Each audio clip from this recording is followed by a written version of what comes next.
Hi అండి, అందరికీ నమస్కారం. Welcome to Vijayalakshmi cooking and vlogs. అందరూ ఎలా ఉన్నారండి? నేనైతే చాలా బాగున్నాను. ఇక వీడియో అయితే కంటిన్యూ అవుతుంది, చూసేయండి. వీడియో అయితే చాలా బాగుంటుంది, ఇంట్రెస్ట్గా. ఎక్కడ స్కిప్ చేయకుండా చూసేయండి.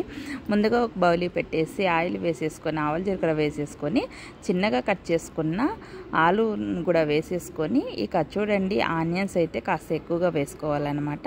ఇది కర్రీ వచ్చేసి ఆలు ఆనియన్స్ ఫ్రై అనమాట, అందుకని కాస్త ఎక్కువగా వేసుకోవాలి ఆనియన్స్. ఇక చూడండి, తగినంత సాల్ట్ వేసేసుకొని అలాగే చిటికెడు పసుపు కూడా వేసేసుకొని ఇక ఒకసారి బాగా కలిపేసుకోవాలి.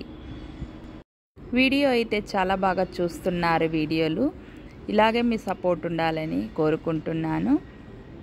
ఇంట్లో ఏం కూరగాయలు లేకున్నప్పుడు ఇంట్లో ఈజీగా మనము ఇలా చేసేసుకోవచ్చండి. టేస్ట్ ఉంటుంది, సూపర్గా ఉంటుంది అనమాట. ఇక మేమైతే ఈ ఆలు ఆనియన్స్ ఫ్రైలోకి అయితే ఇక రొట్టి చేస్తూ ఉన్నాం, జొన్న రొట్టి అనమాట. రొట్టి కాంబినేషన్ ఈ ఫ్రైలోకి అయితే చాలా బాగుంటుంది. ఇక అందుకనే జొన్న రొట్టి చేస్తూ ఉన్నాము. ముందు వీడియోలు అయితే చాలా మంచి వీడియోలు రాబోతున్నాయండి.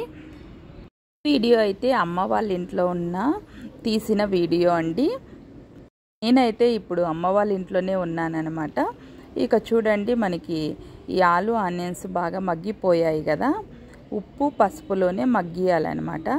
ఇక చూడండి, ఇప్పుడు తగినంత కారం వేసేసుకోండి. నేనైతే ఇక ఇంతేనండి, ఇంకా ఏమీ వేయలేదన్నమాట. ఇక కారము, ఉప్పు, పసుపు, ఆలు అంతే అన్నమాట. ఇక మీరు ఎక్కువగా ఇక ఏమైనా వేసుకోవాలనుకుంటే ధనియా పౌడరు అలాగే వెల్లుల్లి కచ్చపచ్చగా దంచుకొని వేసుకోండి, ఇంకా బాగుంటుంది అనమాట. ఇక జొన్న రొట్టెలు కూడా రెడీ అయిపోయాయండి.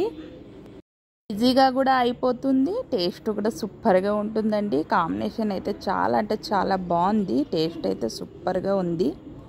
ఇక చూడండి, ఇక్కడైతే మా తమ్మని కొడుకు ఇలా కురుకురేలు వేసుకొని ఎలా చేస్తున్నాడు చూడండి. ఎంత అండి కురుకురే? ఎంత రేటు?